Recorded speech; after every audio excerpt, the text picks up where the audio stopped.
Every good hockey game starts with two goalies on the ice, so we decided to be a good podcast today and invited a second goalie, Jeff Svoboda. He joined us today. He's the Jackets insider. That's what we got for you guys today on Locked On Blue Jackets. You're Locked On Blue Jackets, your daily podcast on the Columbus Blue Jackets, part of the Locked On Podcast Network. Your team every day.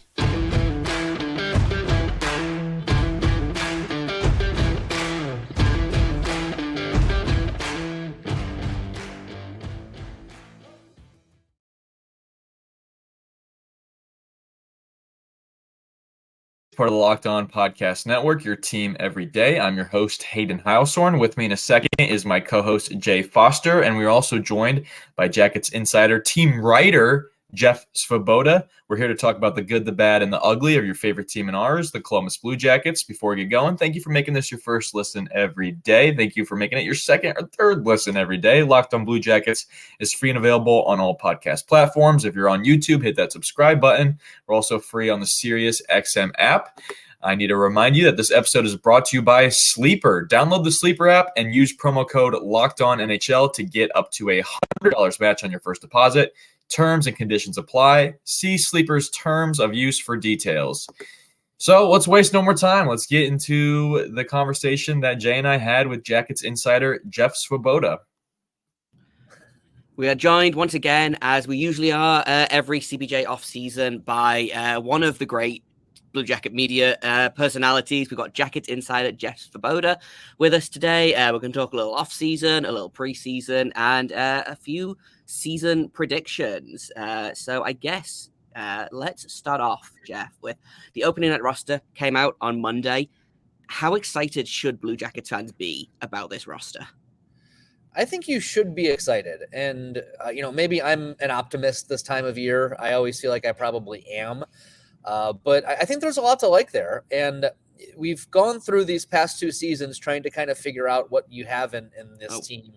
And you're starting to see some of the benefits of that. And if you want, to think about, the fact that you've had the Marchenkos and Johnsons who, had great seasons last year. You've got, the veterans like the Gaudreaus and the Laines and the Jenners and the Werenskis. And that's great to have. And they're relatively healthy, which is something we couldn't say last year. But if you look, they're out without Igor Chinakhov and Daniil Tarasov right now. But, all things considered, they got through camp relatively healthy. So I think that's a plus. And then, the new acquisitions. You're going to be able to see Adam Fantilli, your first-round draft pick, play on opening night. You're going to see two brand-new defensemen who are going to change the look of that group here going forward. And you're going to see Alexander Texier back. So, those are, right there are four big pieces that were not on this team last year. And that's not even including, all the guys who were injured a season ago, the Danforths and the Beans and the Werenskis, who really barely played a season ago, didn't even get to Thanksgiving, let alone American Thanksgiving, let alone in some cases it felt like Canadian Thanksgiving. So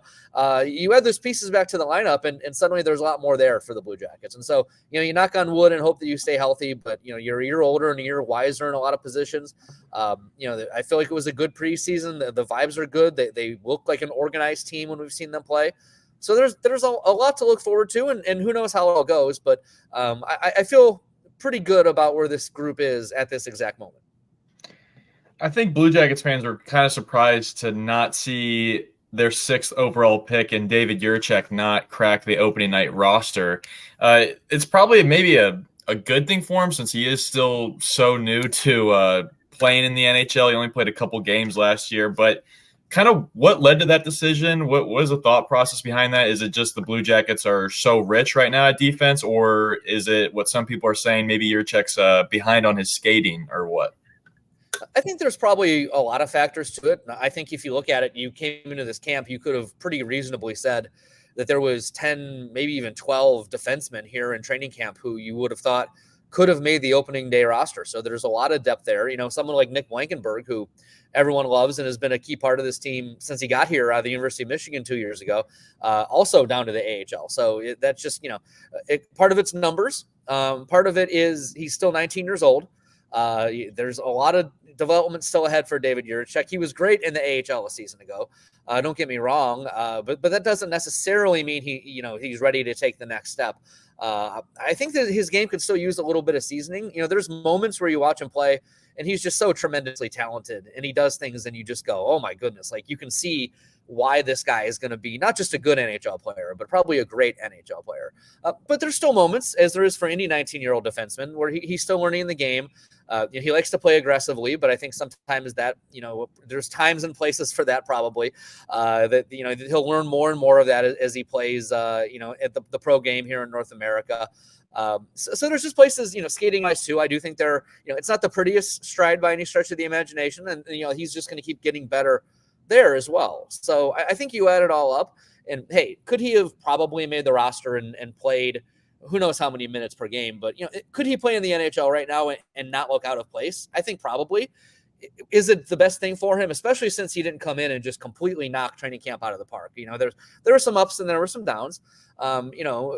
So is it best for him to go back to the AHL, continue developing and things like that? I'd say more than likely, yes, especially when there's no reason to rush him. You have a lot of guys that can play at the NHL level right now. They talked about it when they signed Provorov and Severson, was that they don't have to rush a player like David Jiricek now.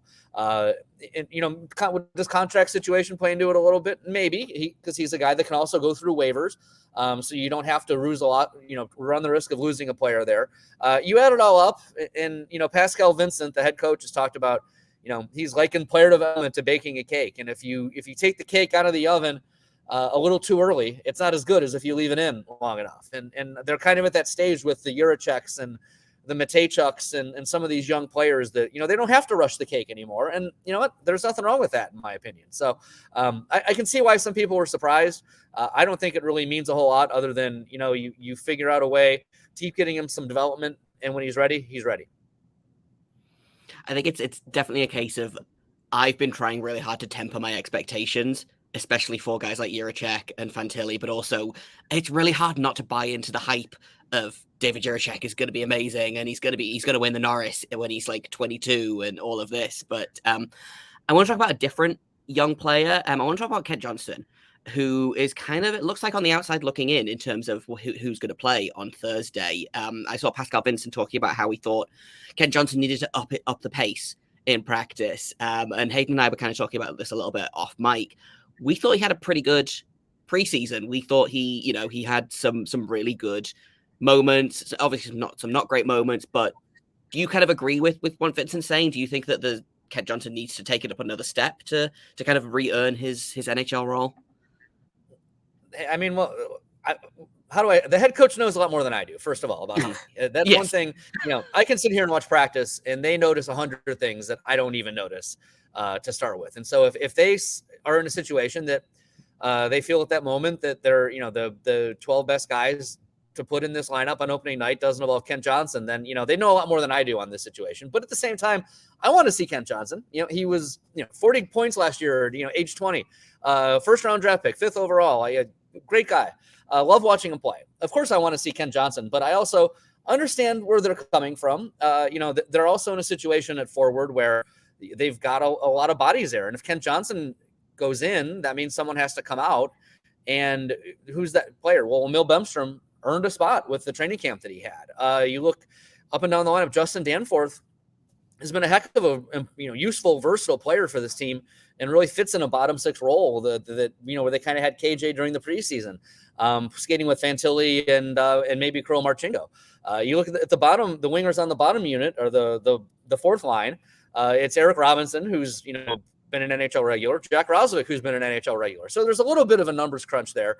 And Pazzi went to great lengths today to say, it's not really anything that Kent's doing wrong. And yes, if there's one area that he can pick it up, it would be, his pace. But, this isn't a punishment, or this isn't a, we don't believe in Kent Johnson. He went, again, great pains to say Kent Johnson's going to be a great player in this league for a long time. But right now, we can only dress 12, and it makes sense for our 12 to be these guys. Kent had a great practice day. They love the way that, I'm sure he came in and saw he was skated as an extra and, probably said, okay, well, watch this, and went out and gave the exact response they want out of him. So, it's just where we are right now. People go nuts about these types of decisions. And I understand it. I want to see the young, talented guy who is a huge part of this franchise going forward, be in that lineup. But, he's 20 years old. It's one game. it is what it is. They still believe in Ken Johnson. There's still a role for him. He's going to be playing soon enough. And so it is what it is right now. But, sometimes these situations happen and you just have to keep going forward from there. The NHL season is finally here. I absolutely love the NHL, and I know you do too, and that's why I want to tell you about the Sleeper app. The Sleeper app is the official daily fantasy app of Locked On NHL Network, and it's my go-to for daily fantasy sports, and especially daily fantasy hockey. With Sleeper, you can win 100 times your cash on daily fantasy. Use promo code LOCKEDONNHL, and you'll get up to $100 match on your first deposit. Terms and conditions apply. That's Locked On NHL. See Sleeper's terms of use for details. We're talking to Jeff Svoboda on Twitter at Jackets Insider. He does a great job covering the Jackets. He actually does a tremendous job covering the Jackets. And we all hop on your Twitter all the time to check out the lines because you got daily lines, it seems like. And recently, Patrick Laine, his name has been on that top line center. And it's like this is a position the Blue Jackets have struggled to really find an elite player to play that position, because we need to have that in order to win a Stanley Cup. You need to have an elite center. Is Patrick Laine the answer? It kind of feels like it is, but from your eye, what do you think? Well, he's going to start there. That's for sure. It seems at this point. Is he the answer? We'll find out. That's what this whole thing is about. He's not played a ton of center. So, is there going to be an adjustment? There is. They've talked about, their forward spots are kind of interchangeable once the faceoff happens. And so there's not a huge difference between the two, but there also is. I mean, whoever is in that center spot, the way that the play develops is going to have added defensive responsibilities. And so there's probably more skating. There's more reads that have to take place and things like that. But as I look at Patrick Laine's skill set in game, I can see how it would make sense for him to play that position. First of all, I mean, one thing I'd say is he wants to do it, and an engaged Patrick Laine is a very good Patrick Laine. So I think that's a place to start. He's a big body. As much as people talk about him, not being committed to defense, I think he's proven he's pretty committed to being a strong defensive player over the past couple of years. And I tell you what, if he's in the middle of the ice with that puck on his stick and he's barreling, we've seen him come right up the wing or come right up the middle and, make 2 or 3 guys miss and come into the offensive zone and be a real problem for the other team. So you add that all up, and I think it makes sense that he plays there. And if, he plays one game there, if he plays 10 games there, 20 games, whatever it might be, and you're just like, what, we tried it, we've got these issues with it, and maybe it makes sense for him to go back to wing. You've really not lost anything. He's had a chance to play the position, learn the position, things like that, that'll help him in his game overall. And you can always put him back to wing. So I think it's a reasonable thing to do. It would be great for the Blue Jackets if he does really take to the position over the grind and the ups and downs of an NHL season, because suddenly you have him and Adam Fantilli as your 1 and 2 center. That doesn't sound too bad to me if you're building a team. So, I think there's more to be gained than lost. I like the idea. I can understand why he wants to do it. And if it works out it's a pretty big payoff for the Blue Jackets to lose. It's like a big parlay, where everybody's sports gambling these days. Fanatic Sportsbook, the official sportsbook of the Columbus Blue Jackets. You can cut that out if you have to. But it's like a parlay. You put a little bit of money in to maybe get a big result. And if it works, you're the happiest person in the world. And if it doesn't, you know what? You're out a little bit of money and you go on to the next one. So that's to me what it's like. Yeah, the worst case scenario here is we have elite winger Patrick Laine. Yes. I'm sure, I think it was Elliot Friedman that said it. Basically, the Patrick Laine at center is found money. It is, which is I'm having a good time with it. I think, and I think he is as well, which is really the most important thing. I want to talk a little bit about Daniil Tarasov, who obviously we haven't seen in camp. Do you have any kind of indication of how long he's going to be out? Is this like maybe more serious than they initially thought? Because I know at the start of training camp, there was someone said, it might even have been you, that if it was a game day, he'd probably play. And then we didn't see him all training camp. Is this something that we should be getting a little bit worried about, or? Yeah, well, we're at a point where, Pascal Vincent was asked late last week, if he had any update, and he did not. So The fact that we're now 2-3 weeks into this, I guess it's fair to say, yeah, it's, the season's starting and he's not there. So that's a worry for any player.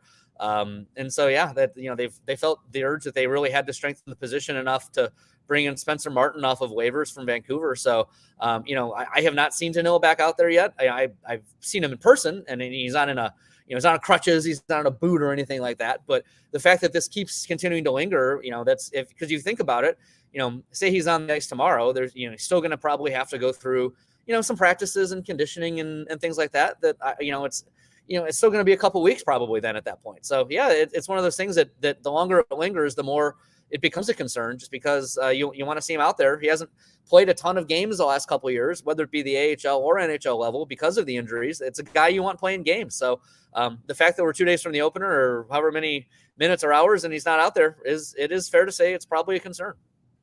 Yeah, just to kind of follow up on that a little bit. Obviously, they brought in Aaron Dell on a PTO, which was a move that I liked a lot. He was really good for the San Jose Barracuda last year. He was very good in limited minutes for the Sharks. Obviously, they decided not to sign him. Do you think that was a result of, well, they ended up getting Spencer Martin on waivers, and they were like, well, we'll just run with this guy? Or like, how do you think Aaron Dell's training camp / preseason went? Yeah, I think he looked fine. There was nothing either way that, they're watching practices. It was, not doing cartwheels over how he was doing. I would say Jet Greaves and maybe even Pavel Chayan were really the two impressive goalies to me during the camp. But that's also because they're young guys who were learning. And so the fact that they did have really good camps was notable. I thought Aaron Dell looked fine, whether it be in games or in practices. But, I guess the opportunity came around to have someone like Spencer Martin, who has played more NHL games, at least last year. And it was a struggle, but it was also a learning process for him. He was in a position where, with everything going on in Vancouver a season ago, that he takes over that job because of injury and kind of has to run with it without really a parachute. And it kind of, unfortunately for him, the boulder kind of rolled downhill quickly on him, where it kind of got out of hand. But I think a guy who's thought of as someone who can play NHL minutes and be a pretty good backup. And, if he's, learned from that situation a year ago, from experience wise, I can see why he's someone that you feel a little bit more comfortable with going into a season than Aaron Dell. So they must have, liked what they saw. He's a guy that if he can draw from what he learned a season ago, I think he could be a pretty good NHL goalie and fill in when they need him to. Another young Blue Jacket that I think fans and I think even us maybe expected he could be playing in the NHL this season was Denton Mateychuk, 12th overall pick in 2022. There's some rule out there that says he's old enough to play in the NHL, but not old enough to play in the AHL, apparently. So make sense. But he had a really good training camp. He looked like he had he had some really good preseason outings. How close was Denton Mateychuk to playing in the NHL? Obviously, that was an uphill battle for him, but how much did the coaching staff really toss that around in their heads? I think with Mateychuk, it was maybe a little bit of a similar situation to a David Jiricek, that could he play NHL minutes right now? Probably, and not look terribly out of place. But what's best for his development? Again, he's also 19 years old because he comes out of the Canadian junior system. As Hayden said, he can't go to the AHL. He has to either play CHL minutes or he has to play NHL minutes. And so it's a rule that's being debated and talked about, but you have to be 20 by a certain age. It's a similar situation for Jordan Dumais. And it's done to protect the Canadian junior leagues a little bit so they don't lose guys to the AHL, but it doesn't help Denton Mateychuk's development or Jordan Dumais' development for that matter, but be that all as it may.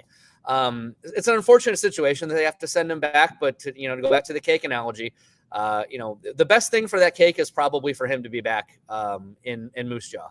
And Denton Mateychuk had an excellent camp, turned a lot of heads from the second we were on the ice up in Traverse City till the end of training camp. He was someone that really impressed and has a bright future.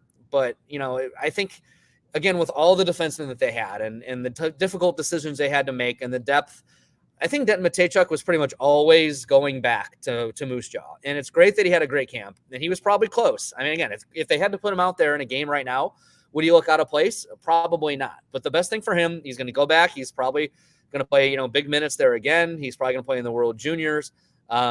Keep getting that development, because you look at around the NHL, defensemen, they take a long time. Even if you think about defensemen that are drafted really highly, we've seen like Rasmus Dahlin was a guy who was the number 1 overall pick in Buffalo and just signed a huge contract with Buffalo. But his first 3 or 4 years, there were some major ups and downs. And, I think that's across the board, really, with defensemen that are even defensemen picked very highly in the draft. It's a hard position to play anymore. I mean, look at the skill up and down the lineup of every NHL team right now. It's one of those situations where the more you develop, the better and more likely you are to stick in the NHL, and that's what they want for these guys. So there's no reason to throw him to the Wolves at age 19. He's going to go back to Moose Jaw, keep developing. They got plenty of options here. And then next year, would it be a surprise if he makes the team? Honestly, probably not at this point. Yeah. Do you see him maybe doing the Stanislav Svozil route of when Moose Jaw's season is over, coming over and getting kind of a couple of games at the end of the season? Yeah, I could definitely see that. It sort of depends, too, where the Blue Jackets are in a playoff race versus not in a playoff race, what their needs are, what the lineup is. I mean, we've seen NHL teams pull guys from either college or juniors at the end of those seasons and put them right in the lineup, even in playoff games. But we've also seen, them, maybe not. So it kind of just depends on how his season goes, how he looks, what the needs are of a team. But any of those guys, him, a Dumais, Gavin Brindley, who's at the University of Michigan, any of those guys are in those situations that, if the situation works out timing wise for them at the end of the year and they fit a need for what the Blue Jackets are at in their season, then yeah, I wouldn't be surprised at all to see some of those guys get some minutes at the end of the year. And even like a Matejchuk could do. Remember a couple of years ago with Liam Foudy, he was in London, but they were able to get him for a small number of games, just because it was when they weren't playing, and the Blue Jackets had a game, and so you can maybe do a situation like that. It's a little harder when the guy's in Moose Jaw, which is not exactly. I don't know if Moose Jaw International Airport flies to Columbus, but but that is maybe a situation is if he's just so clearly ready. And you have a need at some point in the year, you can maybe bring him up for some games and some situations. But odds are he goes up there, plays the season, end of the year, bring him in and see if there's a spot for him there. Yeah. Hopefully it's not I would love to see him in the NHL this season. Hopefully it's not the Liam Foudy situation, because as far as I remember, that was because everyone was injured. Are you looking to get better sleep? Are you looking to have better mental health? I know I constantly am. So if you're thinking of starting therapy, give BetterHelp a try. It's entirely online, designed to be convenient, flexible, and suited to your schedule. Just fill out a brief questionnaire to get matched with a licensed therapist and switch therapists anytime for no additional charge. It really is a great place for those that are struggling with mental health. Get BetterHelp.com. Go to BetterHelp.com/LockedOnNHL. Make your brain your friend today and get 10% off your first month. That's BetterHelp, HELP.com/LockedOnNHL. And so they were like, well, we have to pull Liam Foudy because we have no other players on NHL on ELCs. But obviously there's been a lot of turnover on the roster this season. There's a lot of returning faces as well, though. Who, in your opinion, is the most improved player from last season to this season? Like, who did you look at in camp and were like, wow, this guy has really taken a step? Yeah, I guess the answer has to be Emil Bemstrom. And I know the constant, debate among CBJ fans and everything about Emil Bemstrom. And, he maybe a lot, not his fault, because he comes over from Sweden, talked about as someone who was going to be a huge scorer because of the success he had over in the Swedish league. And then, there's been some moments here, certainly, but just consistently has not filled up the net in a way that he was kind of sold to Blue Jackets fans as. But he's proven to be a solid NHL player, tends to grade out well analytically with possession numbers and things like that. And so, maybe he's been sold a little short just in general, but he was one of the best players on the team during training camp. He may have had the best camp as far as versus expectations of anybody. He came in ready, physically looked great, had a more aggressive game, played faster. He looks like he's going to be on the number 2 line as a right wing to start the season. Has earned that spot with the way he played. And I've seen it on Twitter. Well, will it last? Will it last? But hey, you know what? Sometimes it takes longer for guys to figure out the league than you think. I mean, he's still a young player. Came over here at, I think, was 19 years old.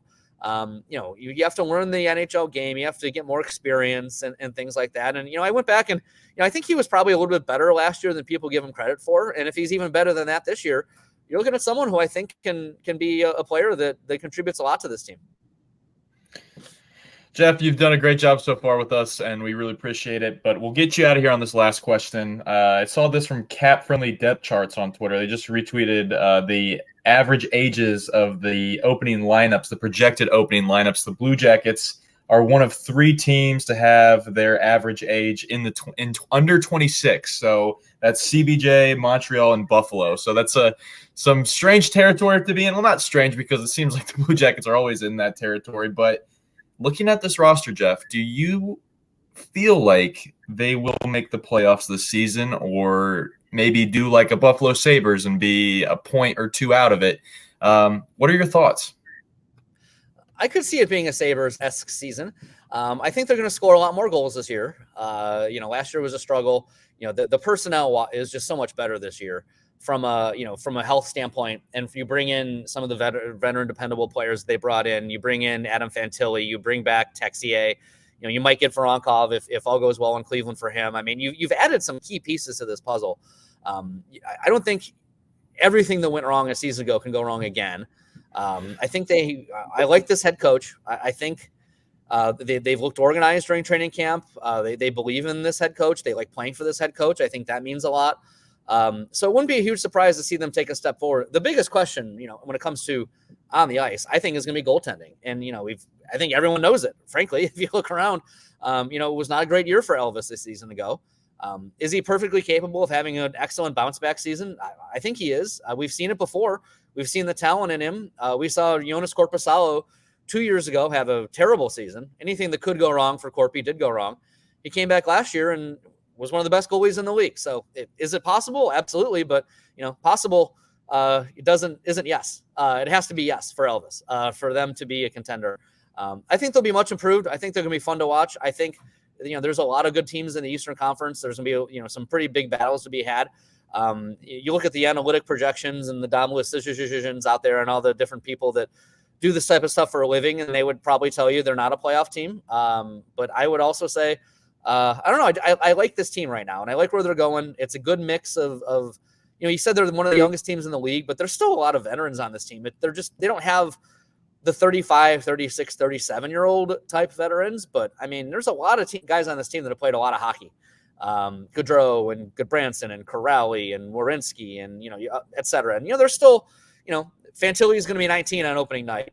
Sillinger's 20, Johnson's 20. There's still young players on this team, but there's enough veteran nature there and enough leadership for them to be a team that I think can really turn it around and really be fun to watch this year.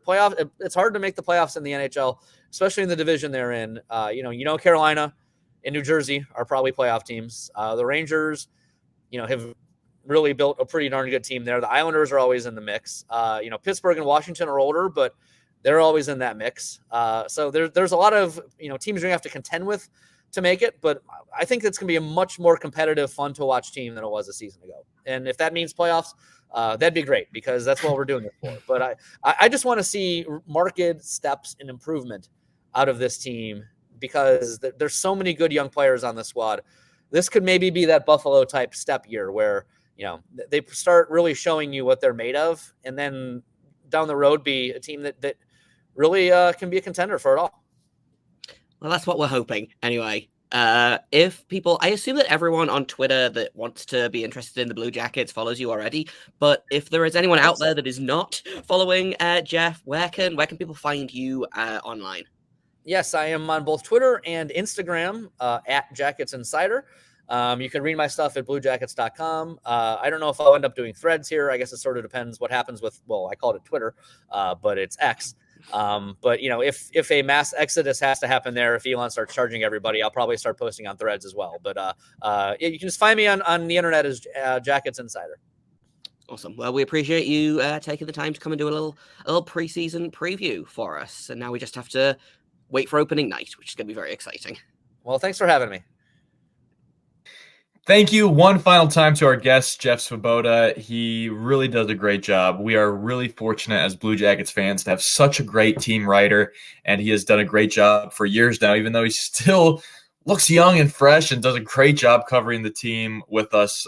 He does media appearances all over town. He does, radio. He does TV. He's amazing. He's awesome. So thank you for checking us out today. Tomorrow we'll be doing a preview. Yes, you can wake up because it's going to be a Jackets game day tomorrow. So we're going to be previewing the Blue Jackets and Flyers game for you guys. Just do a kind of like a line versus line kind of thing. It should be a lot of fun. Locked on Blue Jackets is free and available on all podcast platforms. We're free on YouTube. We're free on the SiriusXM app. My name is Hayden Heilshorn. You can find me on Twitter at HaydenH971. You can find my co-host that you saw back there, Jay Foster, on Twitter at _JAKOBFORSTER. You can find the show on Twitter at LO_Blue Jackets. You can also email us directly any content that you may want to hear, lockedonbluejackets@gmail.com. Thank you once again for listening, and until tomorrow, make sure you stay locked on.